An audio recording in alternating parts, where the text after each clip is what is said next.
Nicodemus said in verse 9, "How can these things be?"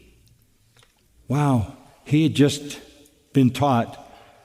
Probably this is a cryptic representation of hours of conversation.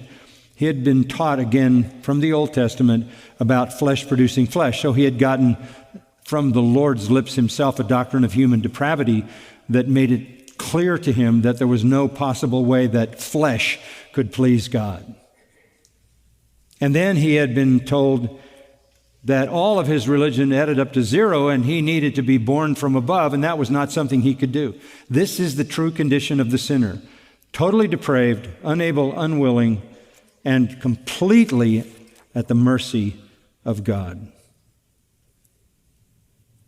So Jesus says to him in verse 10, "Are you the teacher of Israel and don't understand these things? You don't have a doctrine of total depravity? You don't understand the flesh?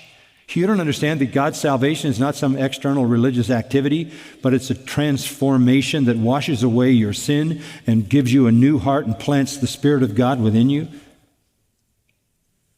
This shouldn't have been new. But the fact that Jesus says a couple of times, "truly, truly," meant that he was bringing it to Nicodemus as something he didn't ever really know. What's Nicodemus' problem? Verse 11, "Truly, truly again." Here's something new again. "I say to you, we speak of what we know and testify of what we've seen, and you do not accept our testimony. If I told you earthly things and you do not believe, how will you believe if I tell you heavenly things?" He says, you're not a believer. You're not a believer, Nicodemus. That's the problem. You're not a believer. You don't even understand these things. I'm trying to give you earthly illustrations, but you don't move from the earthly illustration to the heavenly reality. The problem is you don't believe my testimony. Verse 11 indicates Nicodemus is not a true believer.